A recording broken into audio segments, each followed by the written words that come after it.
leitura para nós dos estudos, Caio?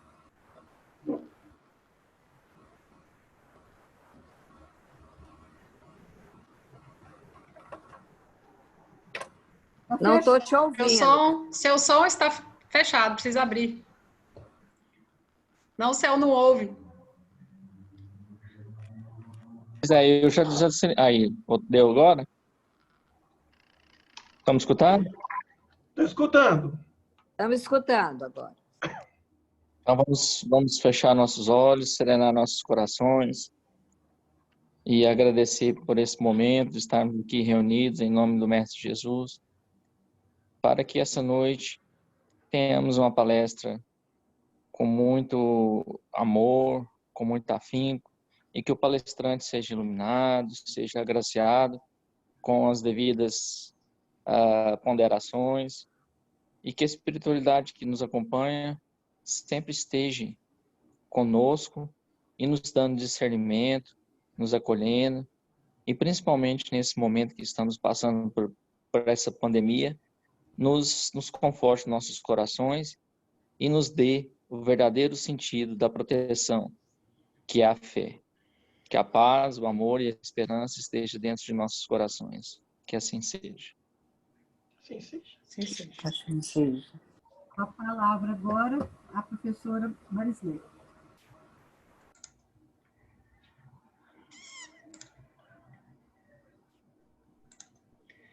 Atos 6, não é isso? Isso. Do 1 ao 7. 1 ao 7. Gente, peraí. Atos dos Apóstolos 6. Naqueles dias, como crescesse o número de discípulos, houve queixas dos gregos contra os hebreus, porque as suas viúvas teriam sido negligenciadas na distribuição diária. Por isso, os 12 convocaram uma reunião dos discípulos e disseram: não é razoável que abandonemos a palavra de Deus para administrar. Portanto, irmãos, escolhei dentre vós 7 homens de boa reputação, cheios do Espírito Santo e de sabedoria, aos quais encarregaremos deste ofício. Nós atenderemos sem cessar à oração e ao ministério da palavra. Esse parecer agradou a toda a reunião. Escolheram então Estevão, homem cheio de fé e do Espírito Santo, Filipe, Prócoro, Nicanor, Timão, Pálbernas e Nicolau, prosélito de Antioquia.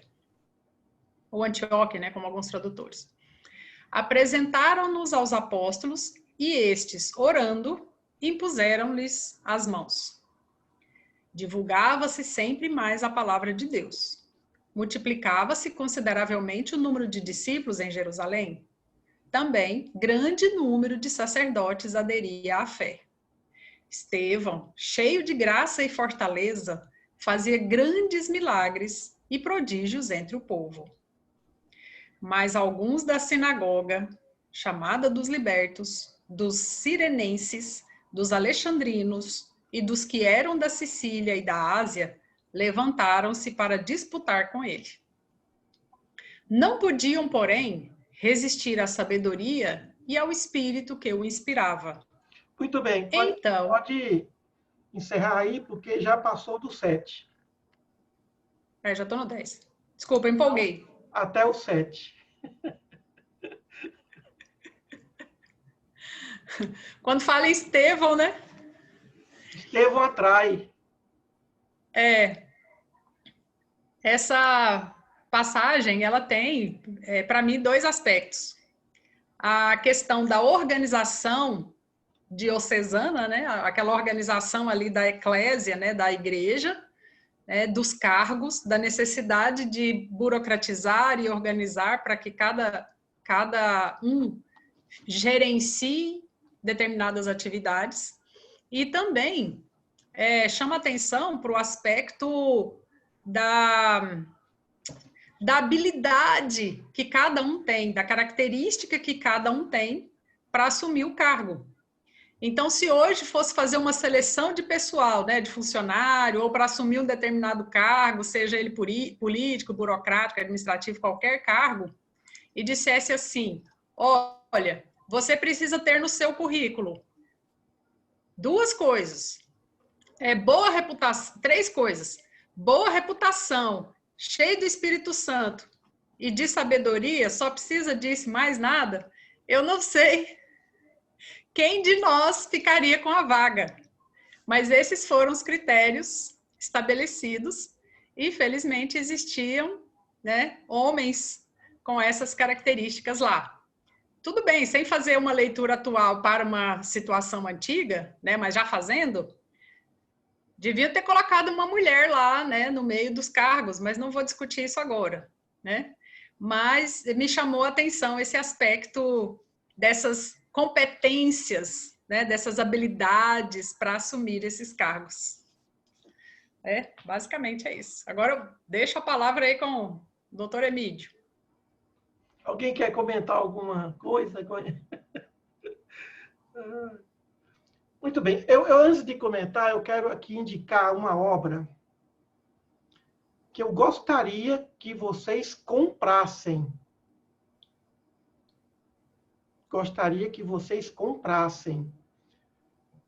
O Novo Testamento interpretado versículo por versículo, do Champlin, Russell Norman Champlin, doutor em teologia, americano, que se naturalizou no Brasil, morou no interior de São Paulo, foi professor da Unesp, e o Champlin foi o primeiro a interpretar toda a Bíblia.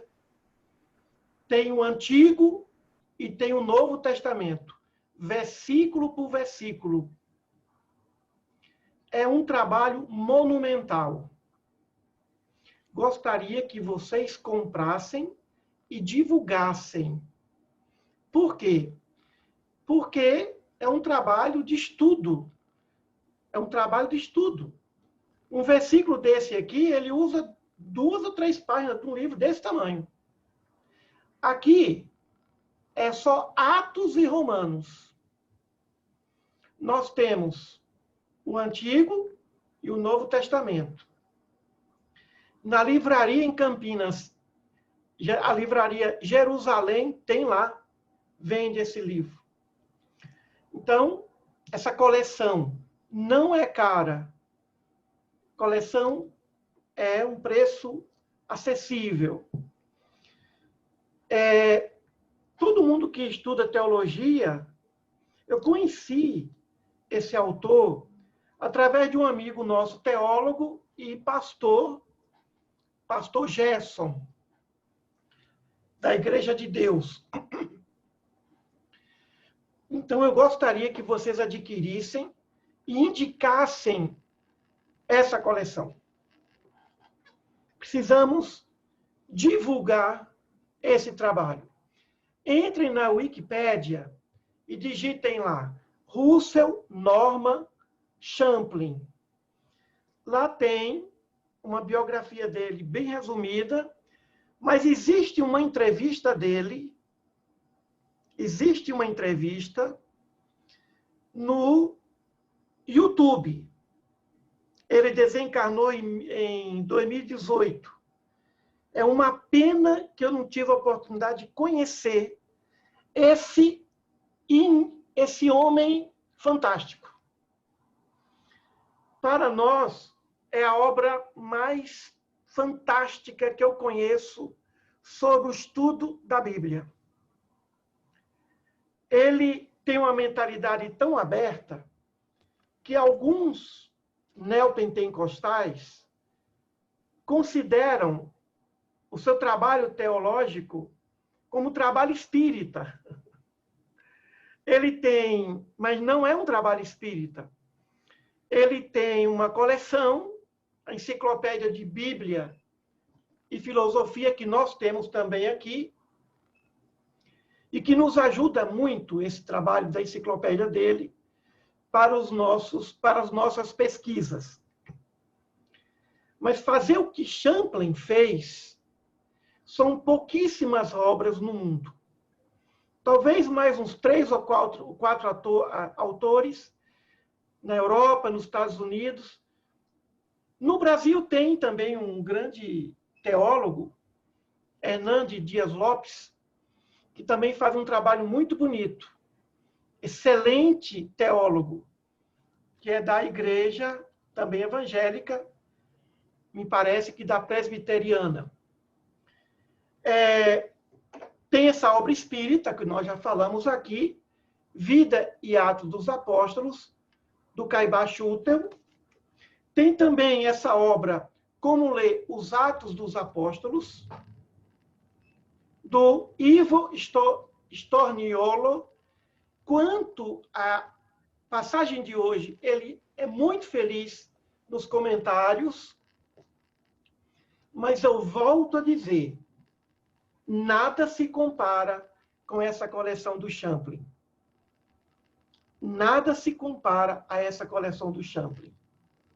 É um trabalho hercúleo, um trabalho monumental, fenomenal. Vocês podem adquirir pela internet também, que me parece que o preço é bem acessível, né?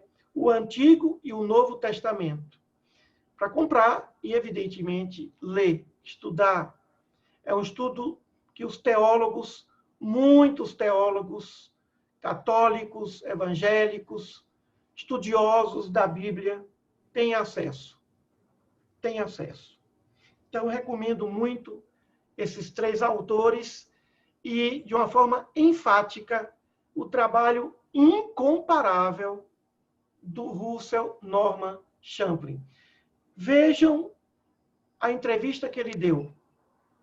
Vejam a entrevista que ele deu na época que estava divulgando, a editora estava divulgando essas 2 coleções, do Antigo e do Novo Testamento.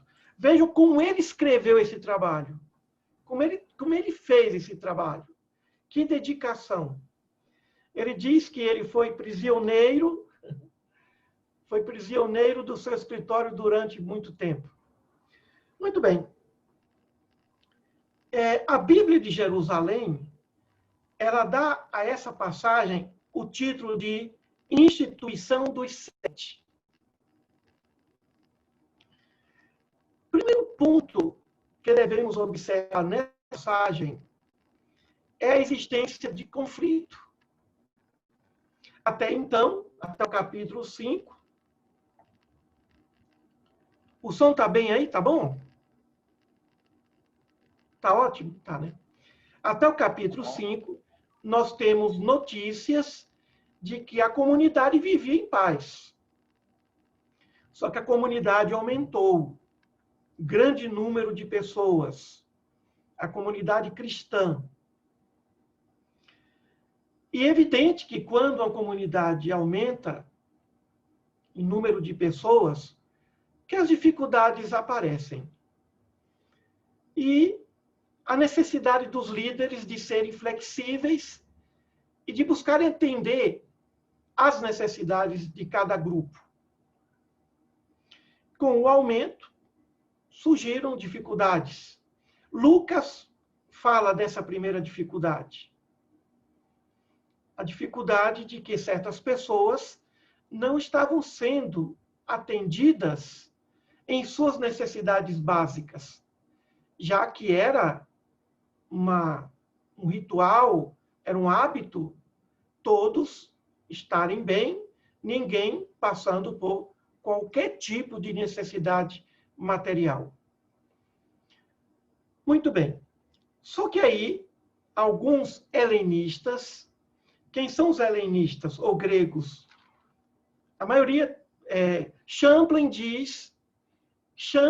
prefere chamar de helenista, acompanhando aí a tradução da Bíblia de Jerusalém.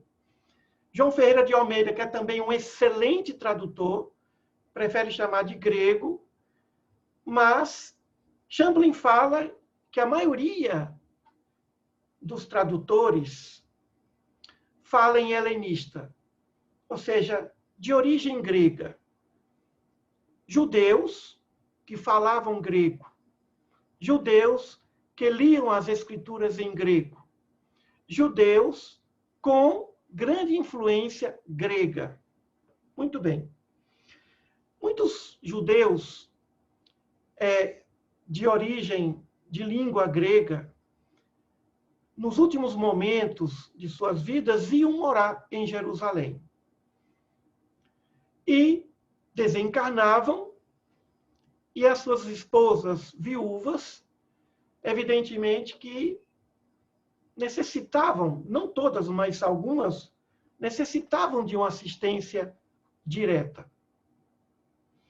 E isso chegou até Pedro, essa notícia chegou até, principalmente Pedro, que era o líder dos 12.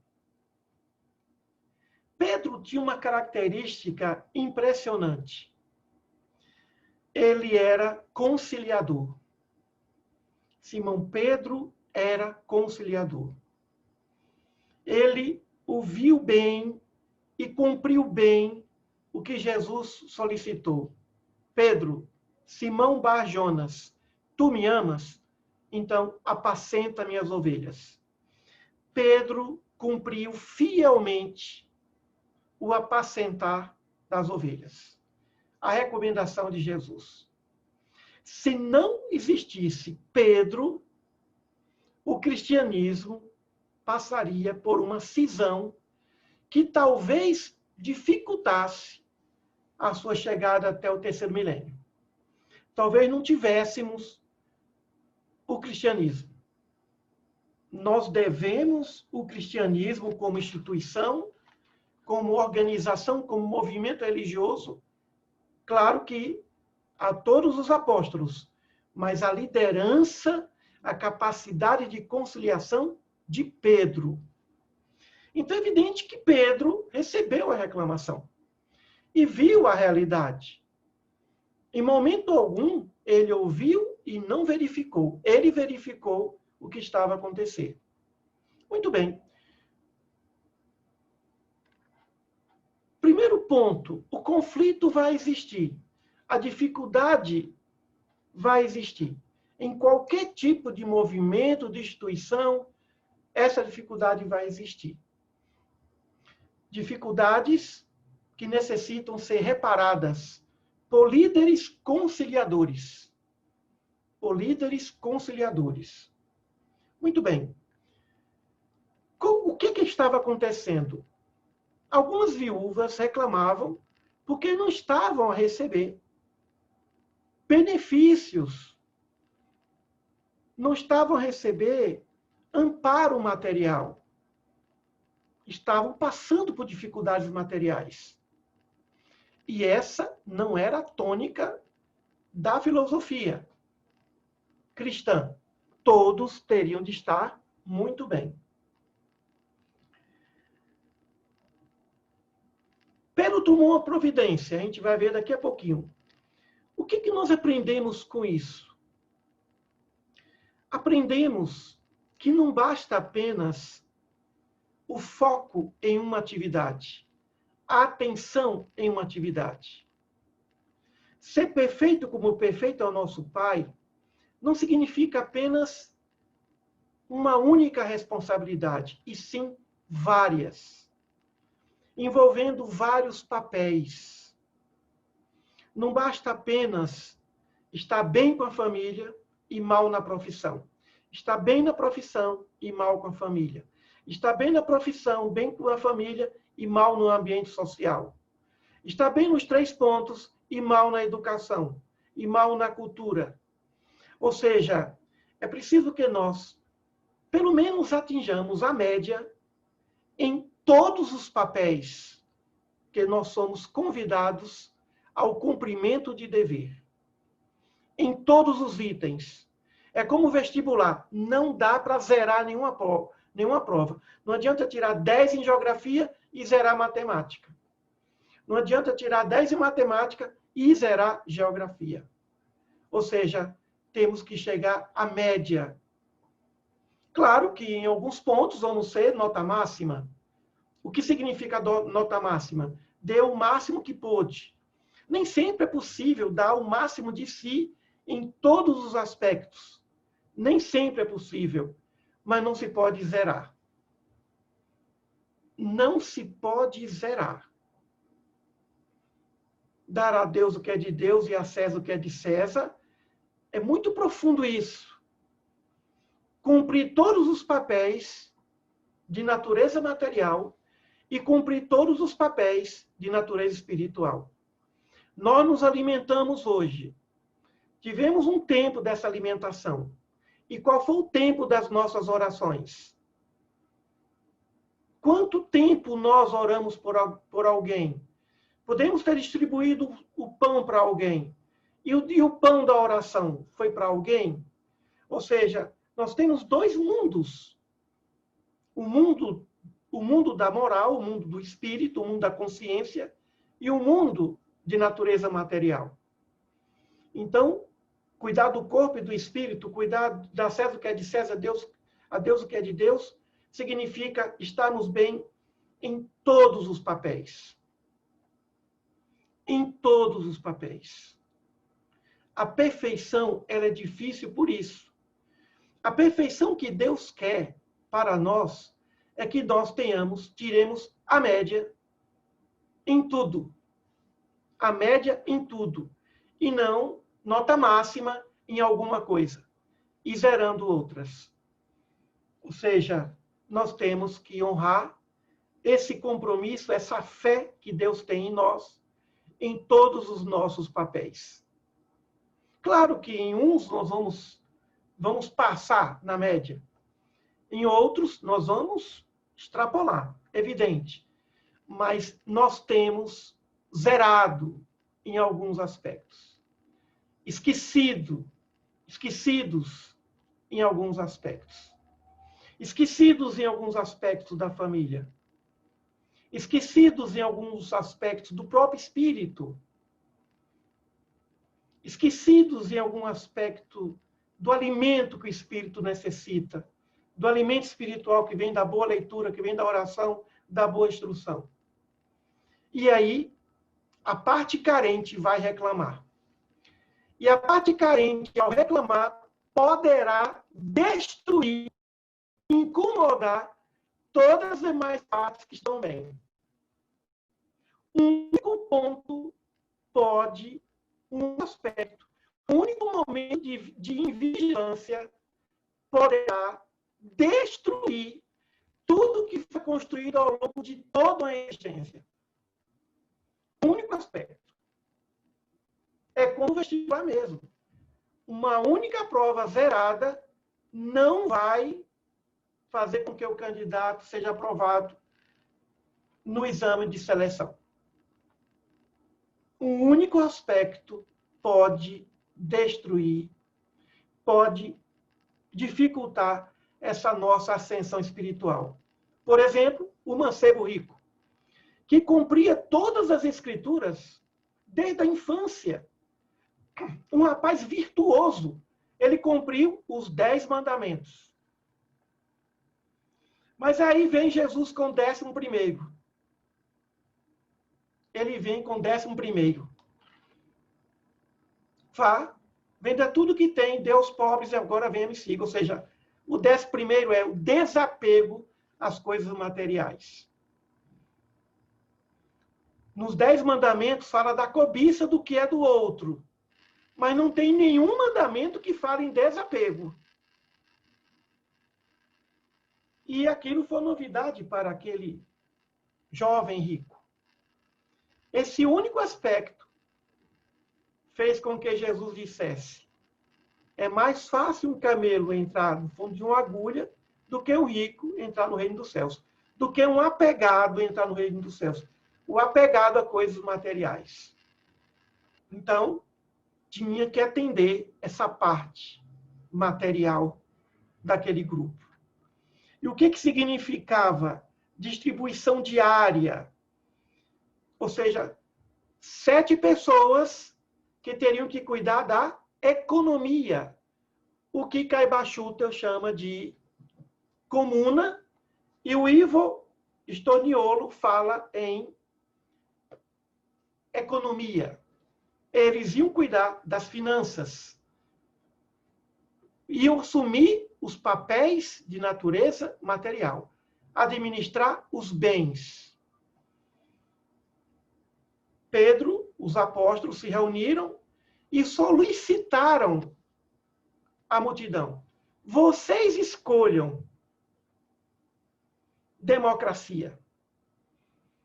Esses 7 não foram escolhidos pelos 12.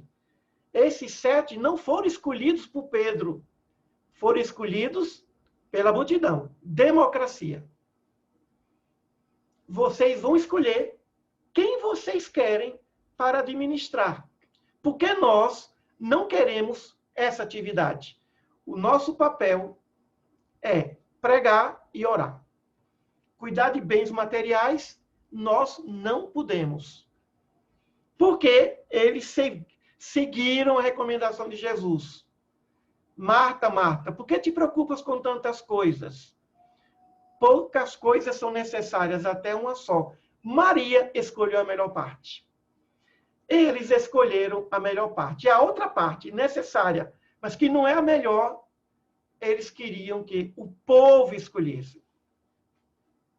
Que a multidão escolhesse. Discípulos e discípulas. E eles escolheram. Eles escolheram. E o 7. E por que 7? Vejam como a numerologia pitagoriana está nas escrituras em cada página. Em cada página. Eles, os apóstolos, pediram: escolham 7 homens. Por que não 3, 4, 8, 10, 12? Podia ser 12. 7. Porque o 7 representa a sabedoria. Um grupo de pessoas sábias. O número 7. De pessoas sábias. Tendo sabedoria, é evidente que cada um ali vai ter as virtudes necessárias para que haja justiça na administração. Então, conciliação, democracia. O 7, as virtudes. Quando Pedro pediu: queremos 7 homens, ao designar o número 7, para os bons entendedores, ele logo disse: queremos 7 com boa reputação. Gente, o que é uma boa reputação? Tem gente que tem boa reputação, ou melhor, tem gente que tem boas virtudes, boas características, mas que não tem boa reputação porque as pessoas não conhecem essas virtudes. Tem aqueles que não têm boa reputação porque não têm as virtudes. Pedro queria alguém que tinha boa reputação. Quem é? É aquele indivíduo que tem virtude reconhecida. A boa reputação significa virtude reconhecida. No nosso livrinho, Sabedoria, nós levamos uma semana para tentar descobrir qual era a melhor propaganda. E a melhor propaganda é a boa reputação. O indivíduo pode ter virtude e não ter boa reputação pelo fato de não ser conhecido. Jesus, junto ao poço de Jacó, diante da mulher samaritana. Que reputação Jesus tinha perante aquela mulher? Nenhuma. Nem boa e nem má. Não era conhecido. Depois ele passou a ter boa reputação. Então, Pedro não queria o virtuoso que não fosse reconhecido. Ele queria o virtuoso que fosse reconhecido, que fosse conhecido. Primeiro que fosse conhecido e depois reconhecido, ou seja, virtudes conhecidas e confiáveis. Aí vem o reconhecimento.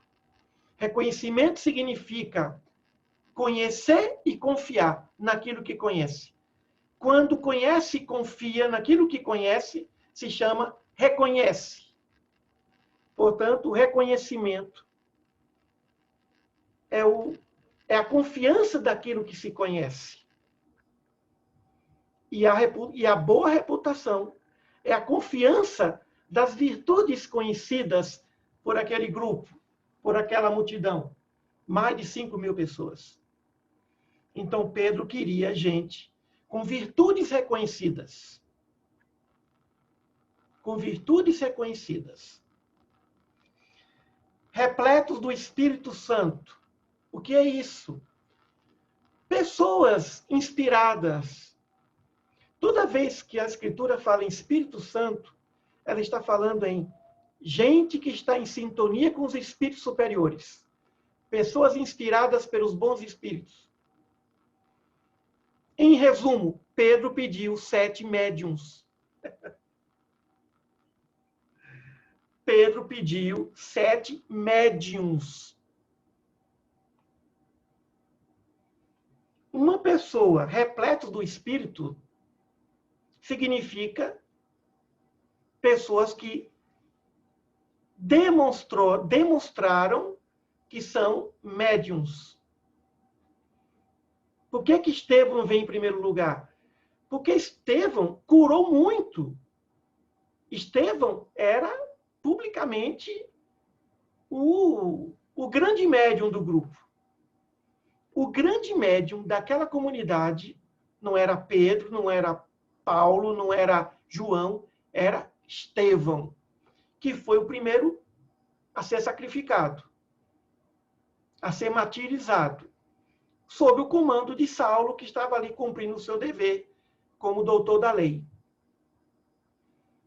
E foi quem enfrentou o doutor da lei, Estevão, estudioso e portador de grande mediunidade. Ou seja, gente que tinha mediunidade, capacidade, inspiração. Pedro queria pessoas com virtudes reconhecidas e que fossem pessoas inspiradas para administrar bens materiais. Pessoas inspiradas para administrar bens materiais. É o princípio da justiça distributiva. No direito, nós temos a justiça comutativa, distributiva e social. A justiça comutativa, um credor e um devedor. A distributiva, o governo deve à sociedade. O Estado deve à sociedade. A social, a sociedade deve ao Estado. Quando nós pagamos impostos, tributos, nós estamos fazendo justiça social. A sociedade passando para o Estado. E depois o Estado vai distribuir justiça social. Que o professor Nelson, no seu livro Introdução ao Estudo do Direito, fala muito bem das pessoas que devem ocupar os cargos para exercer a justiça distributiva. Secretários, ministros, gente que vai cuidar da justiça distributiva, para distribuir o que foi arrecadado pela justiça social, pelo sistema tributário, às comunidades mais carentes. Cidades, bairros, locais que necessitam de escolas, de hospitais, de infraestrutura, de tudo que uma comunidade carente necessita. Então, Pedro escolheu pessoas de boa reputação, pessoas inspiradas, e para completar o número 7, pessoas com sabedoria. E quem foi escolhido? Né? Em primeiro lugar está Estevão, homem cheio de fé e do Espírito Santo. É que Lucas deu ênfase, né? E Lucas não conheceu Estevão. Lucas não conheceu Estevão. As informações que Lucas tem são dos apóstolos, principalmente de Paulo, já que Lucas era tão vinculado a Paulo. Existiu Lucas porque existiu Paulo. Imaginemos as conversas que Paulo teve com Lucas sobre Estevão. Depois tem Filipe, Prócoro. Prócoro, Champlin diz que não sabe, não tem muitas notícias sobre ele. Nicanor também, Timão também, Pármenas também, Nicolau, mas o autor Ivo, ele fala que todos eram helenistas, eram vinculados à cultura grega. Então, nós observamos aí, claro que Filipe, né, mas segundo o autor Ivo Storniolo, todos eram gregos, de origem grega. Inclusive Estevão. O que nós sabemos do 7 é mais de Estevão. Mas a maioria são pessoas desconhecidas para nós.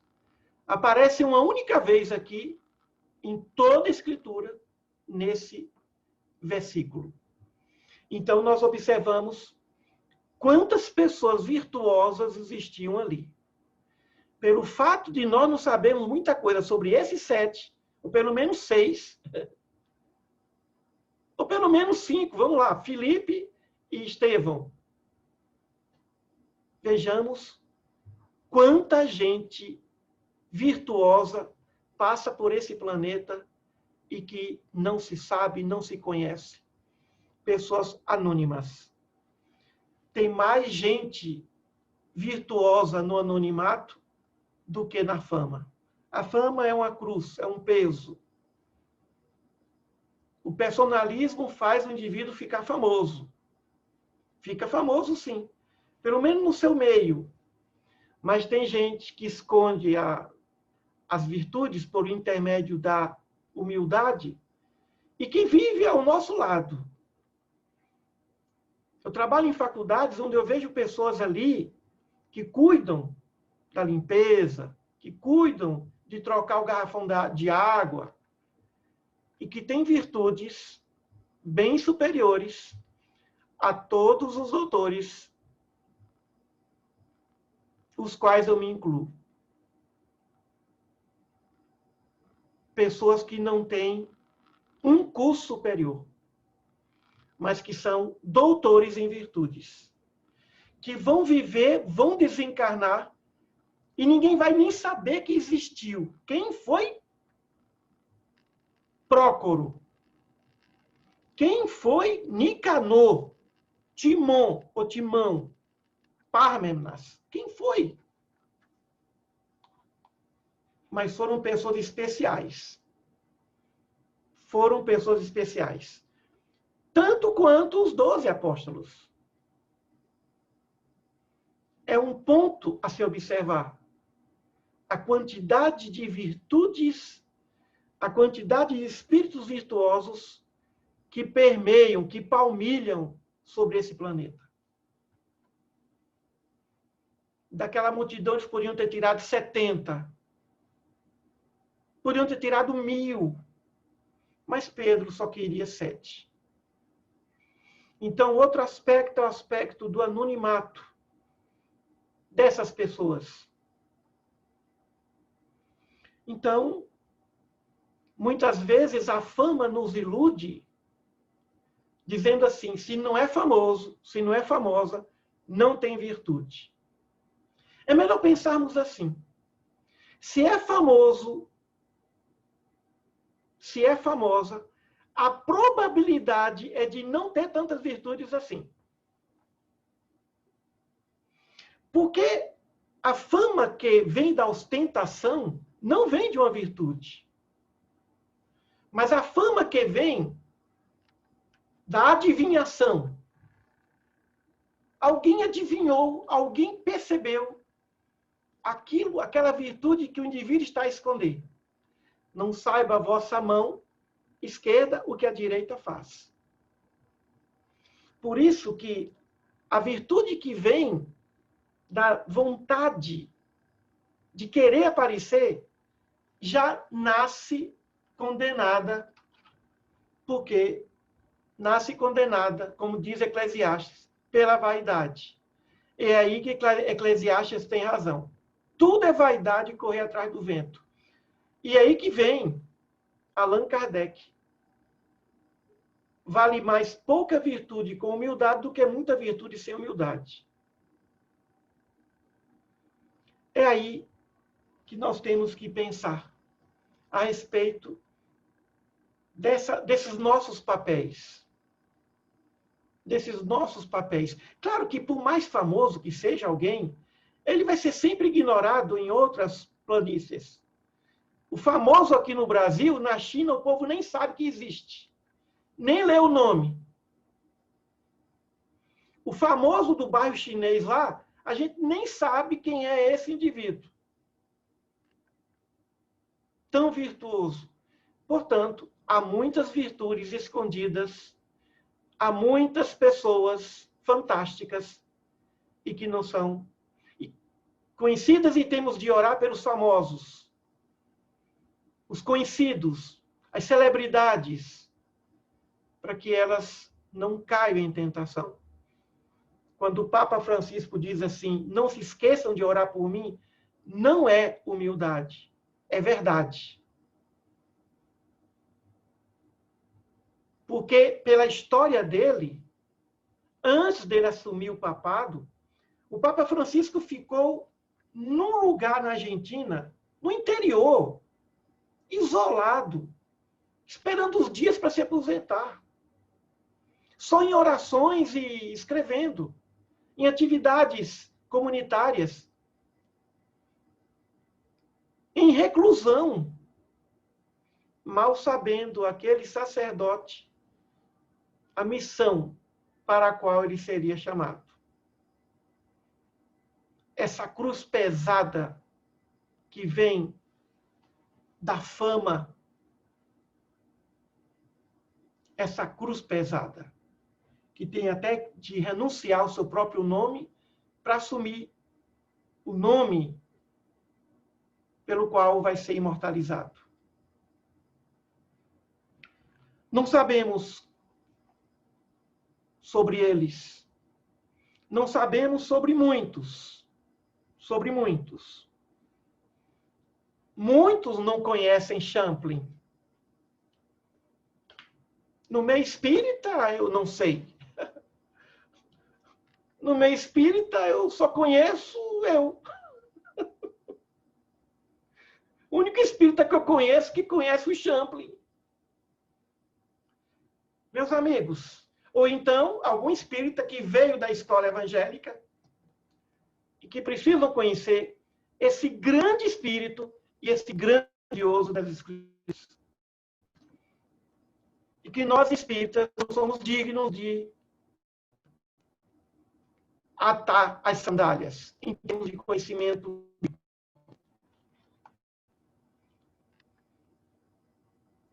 Muito bem. Desse jeito, desse modo, Nicolau, prosélito de Antioquia. O prosélito era aquele que se convertia de forma recente, recém-convertido. Era um discípulo de Jesus que acabou de se converter e que estava ali. Quer dizer, em pouco tempo conquistou a confiança das pessoas. E aí, eles foram apresentados. Agora, o que o Ivo diz ali, ele fala que eles assumiram esses papéis de administradores, mas nunca deixaram de pregar e nunca deixaram de orar. Estevão. Veja a humildade de Estevão de ser designado para esse tipo de coisa, quando ele era um instrumento para outra coisa. Estevão não veio para administrar bens materiais, verificar quem ia fazer isso ou aquilo, como é que estava a distribuição. Estevão não tinha essa missão. Mas vejam a humildade de Estevão. É chamar um doutor da lei para limpar a cantina, para não dizer outra coisa. É chamar um doutor na universidade e pedir para ele cuidar da limpeza. E ele aceitou. Isso me lembra um reitor do Centro Universitário Bezerra de Menezes, lá no Paraná, o doutor Ulisseia. Quando o doutor Ulisseia, que era o reitor, chegava, encontrava um banheiro sujo, ele limpava e pedia para o pessoal, me traz aí a vassoura e o balde d'água. E se ele, pelo caminho dele, tivesse um lixo, ele pegava o lixo e colocava dentro do terno dele. E todo mundo ficava preocupado em deixar tudo muito bem limpo, para que o doutor Licea não ficasse pegando lixo ou lavando os banheiros da instituição. Sendo o reitor, o mantenedor da instituição.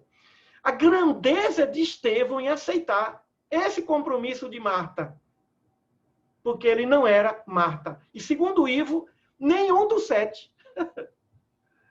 Todos os 7 eram indivíduos da palavra e indivíduos da oração, de oração. Mas que agora assumiram, pela votação, pela democracia, esse compromisso de cuidar da administração dos bens materiais. Mas eles nunca deixaram de pregar e nem de cuidar de suas obrigações de orações. Interessante. Por que eles foram escolhidos exatamente por isso? Eram homens de oração e homens da palavra. Agora, a humildade dessas pessoas de serem escolhidas para cuidar de assunto material, não pertencendo, porque, vejam bem, meus amigos, eles foram escolhidos pelas virtudes, mas não pelas experiências. Eles não tinham experiência nisso. Não eram administradores de um carro, de nada, de um carrinho de pipoca, de nada. Mas quem tem virtude tem tudo. Tem o bom senso para administrar. Não há necessidade de experiência para ser um bom administrador. Há necessidade de usar de bom senso e de estar inspirado. O que se precisa? O que uma empresa precisa em termos de administração? 3 coisas. Alguém que se preocupe com o bem-estar dos funcionários, com o bem-estar dos clientes e com a qualidade do produto ou do serviço que está a oferecer no mercado. Pronto. Tudo se resume disso. Não há necessidade de experiência. Porque se ele se preocupa com os funcionários, se ele dá o seu melhor, ele vai saber se relacionar com os seus funcionários, com os clientes e dar o máximo possível daquela empresa para uma produção de um produto de qualidade. Não há mistério para isso. Esses 7 não foram escolhidos porque eram administradores, porque eram economistas, mas porque eram pessoas de oração e pregavam a palavra. Eu não consigo ver Estevão cuidando de contabilidade, quem vai receber o quê, quem levou, não. Não consigo. Mas humildemente aceitou. Quantas vezes nós somos convidados a assumir papéis que, na verdade, são exercícios de humildade? Laudelina conheceu o doutor Aderi Coelho, juiz de direito que desencarnou, ex-membro da Academia Espírita de Letras do Estado de Goiás. O doutor Aderi, antes de ir ao fórum, no período da tarde, era ele que cuidava da cozinha. A mulher ficava assistindo o jornal, ele colocava um aventalzinho, com um terno por baixo, e ficava lavando os pratos na pia. Depois, eu vi isso de um compadre dele,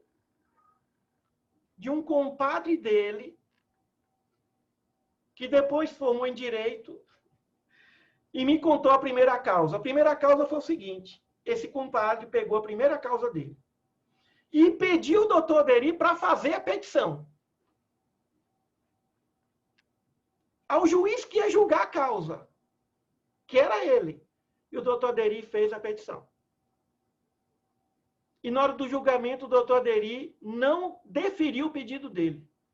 E ele falou: mas, doutor Aderi, foi o senhor que fez a petição? Pois é. Eu fiz a petição daquilo que você me apresentou. E o que você me apresentou não foi o bastante para me convencer como juiz.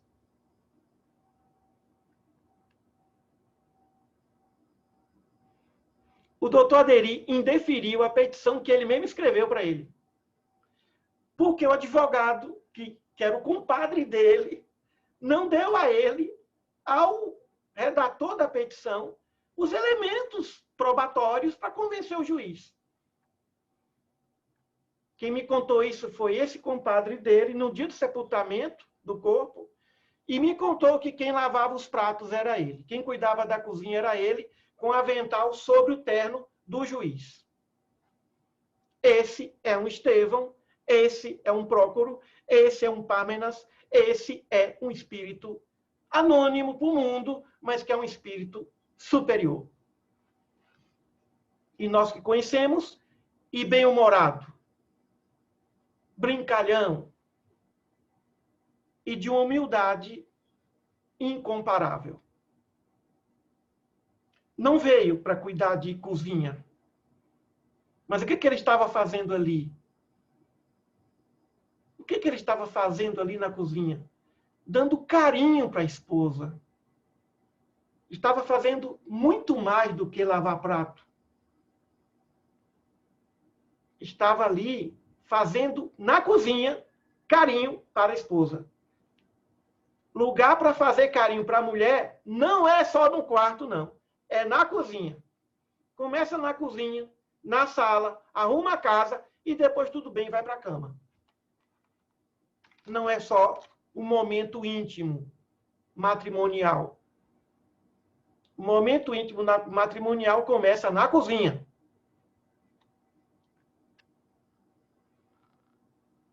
Lava o banheiro, limpa a casa. Ou então, contrate alguém para cuidar disso. Faça alguma coisa para tirar disso. Então, quando eu vejo Estevão preocupado com isso, eu falo assim, meu Deus, Estevão fazer isso? Pegar Maria para dar uma de Marta? Não dá.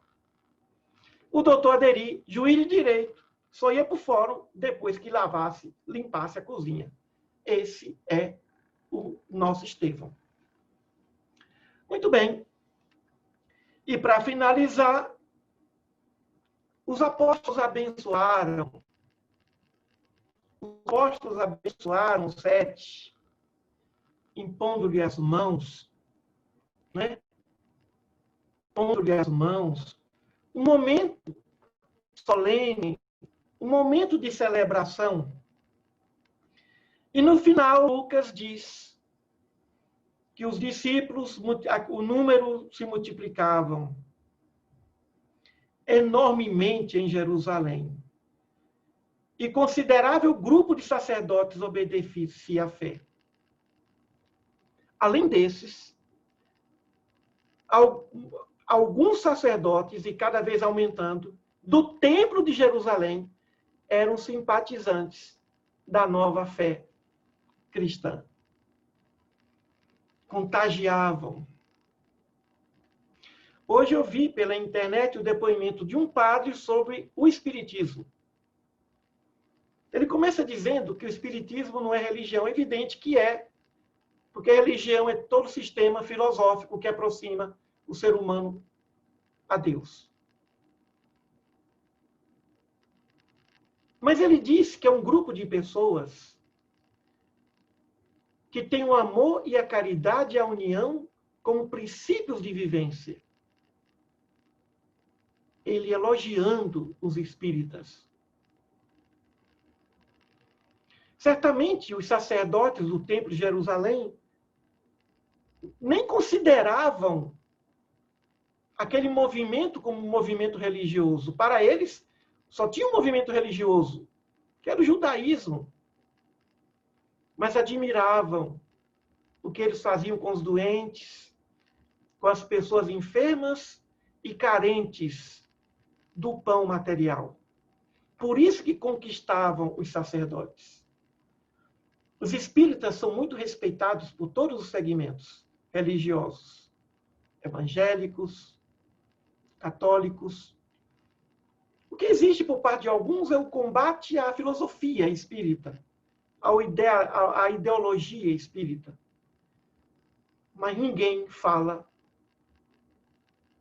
da preocupação do espírita em colocar como ponto fundamental, fora da caridade não há salvação. Por isso que aquele grupo era respeitado pelos sacerdotes e também por muitos doutores do Sinédrio.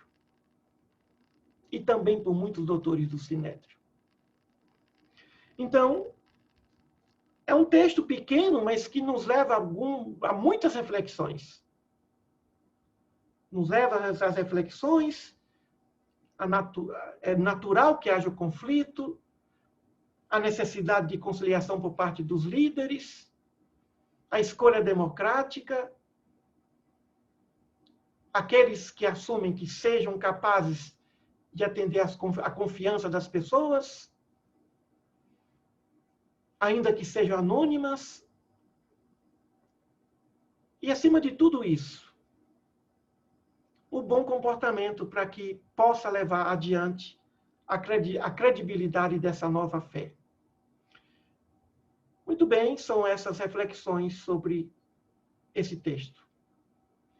Mas de tudo que eu falei, o mais importante, de tudo que eu falei hoje, meus irmãos, o mais importante é: conheçam Russell Norman Champlin. Conheçam. Acho que eu nunca falei dele aqui, né, Laudelina? Não? É um pecado. Mas tudo tem sua hora, né? Tudo tem seu momento.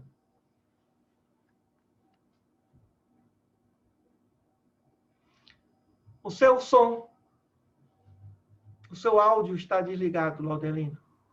Ah. Agora está ligado, né? Emílio, eu achei fantástico toda a preleção sua, seu estudo. Está me ouvindo bem? Estou ouvindo. Eu achei assim fantástico, porque é algo que nós pouco realmente refletimos, né?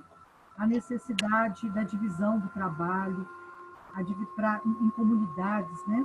Como que nós temos que aproveitar, né, todas as pessoas de boa reputação nos trabalhos da disseminação do Evangelho de Jesus, né? Eu achei interessante a sua reflexão sobre o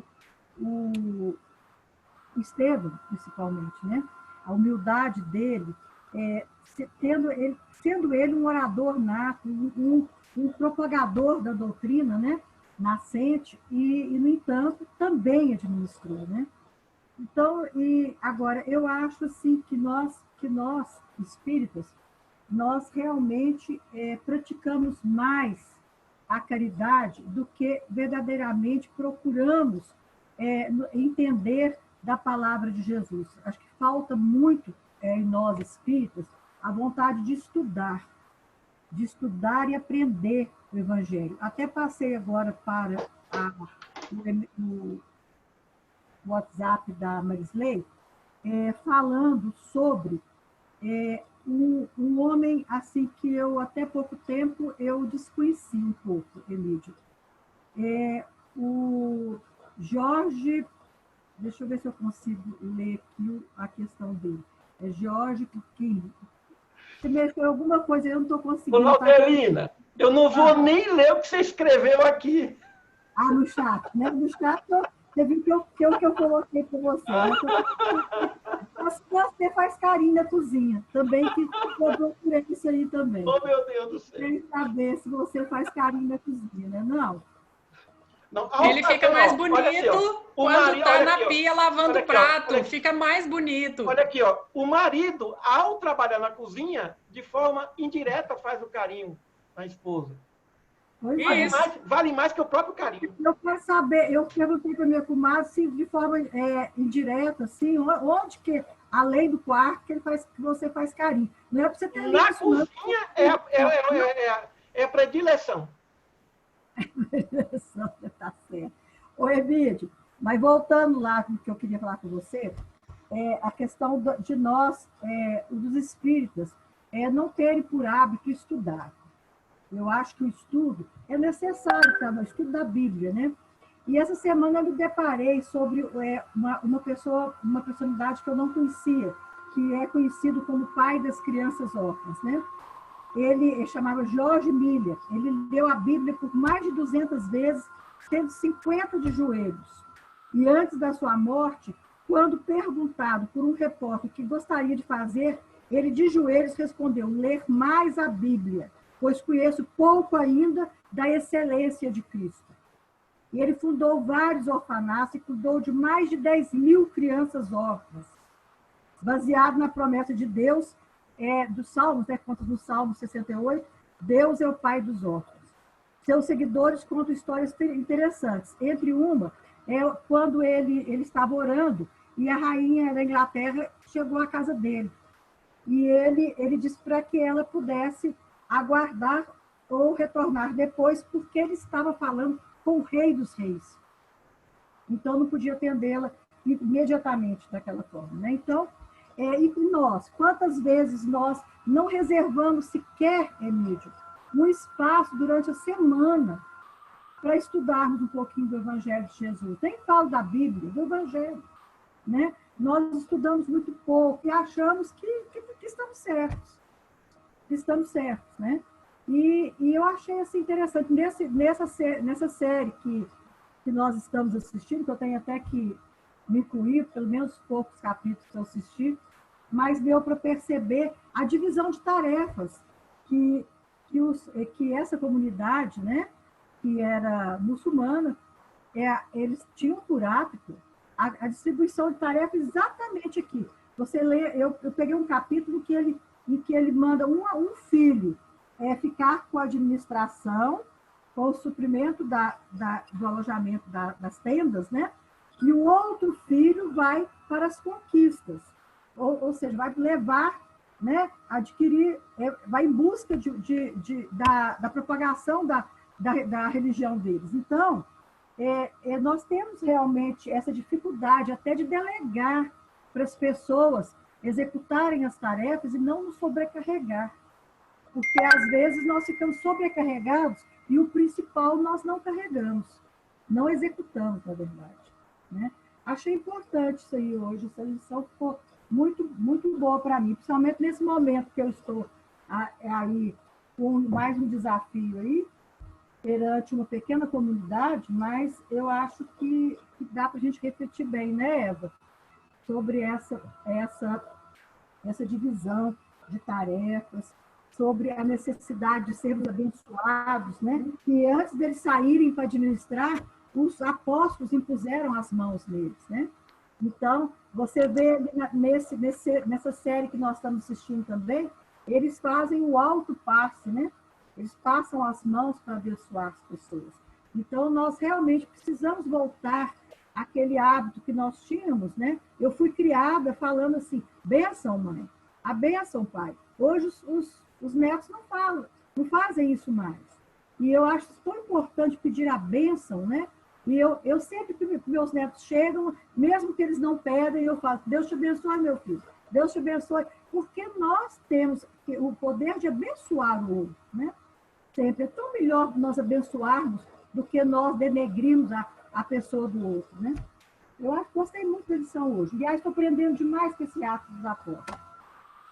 Eu também, Laudelina. Eu sempre falo, Deus te abençoe, pede bênção para os adultos. A vida inteira eu fui criada assim. E eu achei muito bonito a palestra hoje, falando dessa questão de não zerar nenhuma... o professor Emílio fez uma relação assim com as provas. Você não precisa tirar a nota máxima em todas as disciplinas, mas você não pode zerar nenhuma, né? Então, você tem que ser mais ou menos mediano ou procurar excelência em várias tarefas, porque a gente tem tarefa como mãe, como esposa, como avó, como administradora, né? Como sei lá, chefe do lar, para você lidar com seus funcionários, com os alunos. Autocuidado, né? Autocuidado, cuidar de si, da saúde. Cuidar de si, né? Isso, autocuidado é excelente lembrança. E professora, que eu também fui muitos anos, agora aposentei, mas para lidar com os alunos. Então, você tem multitarefas e você tem que ser boa, ou se não for excelente, mas boa em várias delas, porque você exerce vários papéis. Você não tem um papel só na vida, né? Então, você tem que dar esses exemplos para os mais jovens e tentar fazer o seu melhor. E eu gostei muito da hora que ele fala, que o professor falou, que tem mais gente virtuosa no anonimato do que na fama. Tem tantas pessoas que você olha assim, são pessoas tão simples, tão humildes, que você às vezes não dá nada por ela e que você aprende muito com ela, né? Fala assim, gente, que pessoa sábia. Como é que essa pessoa falou isso, faz isso e não tem, às vezes, instrução, né? E não sabe, às vezes, nem ler, nem escrever, e tem uma sabedoria inata. Então, eu achei muito, mas muito bem colocado, ele falando de Felipe, de Estevão, do Prócoro, são pessoas que a gente nem sabe quem são, que foram pessoas doutores, palestrantes, oradores, e que exerceram papéis simples que foram designados para ele, né? Então, muito obrigado, viu, pelo estudo de hoje, adorei. Agradeçamos aqui ao querido Lucas e esses autores aí que nos ajudam. Sem eles, não é possível. Né? Fantástico. Você também, né, Emílio? Você só queria o esclarecimento do carinho fora do quarto. Né? Vocês não quiseram me dar, mas eu deixo...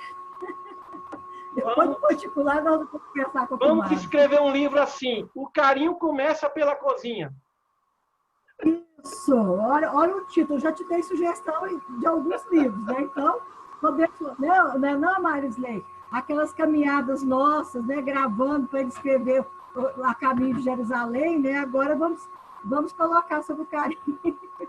Mesmo porque eu já procurei se tem lá na Constituição, ou então na Declaração de Direitos Humanos, se tem alguma lei que diz que cabe à mulher lavar os pratos. Só é crime se for contra a lei, não é isso? É ilegal, né? Não tem escrito em lugar nenhum, nenhuma assinatura de contrato, nada. Então, por isso que eu falo que ele fica mais bonito quando ele está de costas ali lavando os pratos, ó. Você, como enfermeira, né, Kumar, você sabe que também não adoece, né? Você profissional da saúde não adoece. Se homem lavar a cozinha, não vai adoecer. Não morre, não. Não morre, não é verdade. Mas eu ganhei de presente esses dias um par de luvas amarelas, aquelas luvas assim, ó. Tá vendo? Para não estragar a unha. Tá certo. As minhas, coitada. Deixa eu falar para vocês. Vinha, mas sobre essa questão das virtudes do anonimato, eu quero deixar registrado aqui mesmo porque o mentor espiritual desse meu é outro compadre que eu tenho escrito. Eu falo que eu tenho 2 irmãos espirituais, o Emílio e o Lazarino. O Lazarino é uma pessoa maravilhosa tanto quanto o Emílio. O Lazarino tem uma característica muito peculiar. Ele é uma pessoa que ele não se diz humilde, ele é uma pessoa humilde. Então, ele tem uma oratória excelente. Quando ele começa a falar, você não acredita que ele não tem o estudo, um curso superior, uma pós-graduação. Você não acredita que ele não tem. E, no entanto, ele faz tudo no centro. Inclusive, o grupo de assistência fraterna foi ele com os médios do centro dele que foram os pedreiros do nosso grupo.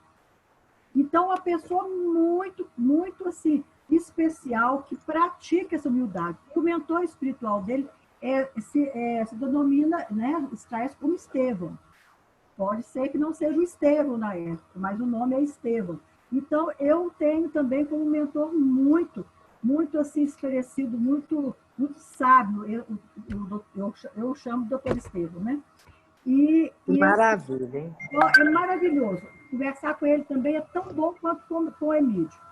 Ele tem uma página no YouTube, Emílio. Depois, se você quiser ouvir o Seu Marisley, eu acho, não sei se você se lembra do Lazarino. Você lembra dele que foi da academia também, né? Ele tem uma página do Espiritismo Explicado. Vou querer conhecer. Vou anotar aqui. Depois você assiste, escreve no canal dele lá e ouça algumas palavras dele. Você vai perceber, depois você vai contar para mim se não é o que eu estou dizendo. As explicações dele estão além da escolaridade dele, porque ele só tem o 2º grau. Entendeu? Então, são pessoas que trazem esse conhecimento de vidas passadas, não é mesmo? Repete para mim, Laudelina, espiritismo qualificar? Não, explicar. É o que Allan Kardec fala, né? O amadurecimento do senso moral. Eu passo para você, Vinha, chama Espiritismo Explicado. Explicado, que eu anotei aqui. Obrigada. É o Espiritismo Explicado. E tem, assim, mais de 1000 já vídeos, mas é muito humilde. Eu gosto muito de ouvi-lo, sabe? Também. E ele, junto com o Emílio, são os meus irmãos. Sempre que acontece alguma coisa comigo, se o telefone tocar, você pode saber que ou é Emílio ou é Lazarino. É transmissão de pensamento. Um deles Deus manda para me socorrer. Ou um ou outro, eles chegam juntos, entendeu? É muito interessante isso na minha vida. Mas, Emílio, como diz, quem tem amigo não morre pagão, né, Laudelina? Não, quem tem amigos, irmãos, como eu tenho. Irmãos, nossa, bom demais. E a Evinha também, Emílio, eu tenho que te falar, ela foi minha coleguinha de Canário Goiás, primário. E nós ficamos assim, muito tempo longe uma da outra, foi de mocidade, e depois, agora que eu vim morar, há 10 anos que eu mudei para cá, depois disso ela mudou também para a aldeia, e nós nos reencontramos, e graças a Deus, parece que a impressão que eu tenho é que eu nunca separei da Evinha. Ela casou muito cedo, teve os filhos mais cedo e começou com essas multitarefas dela, né? Eu fui por um outro caminho, casei mais tarde, tive meus filhos mais velha, e agora que nós encontramos, mas assim, sempre sabendo o que ela estava, onde ela estava, o que estava fazendo, e ela também, Dona Leila, amiga da mamãe, e a gente sempre foi muito amiga da Leila, da Júlia, do Isídio, né? Então, assim, morava na Rua 19, eu morava no 83, logo ali acima da Catedral, então, assim, tem muita conexão, né? Muita amizade. E agora nós estamos no mesmo condomínio e estamos aí numa mesma empreitada. Mas eu acho que não é por acaso que as coisas acontecem, né? Da gente estar de novo nisso aí, nós somos da mesma idade e comungamos os mesmos valores, né? Na verdade.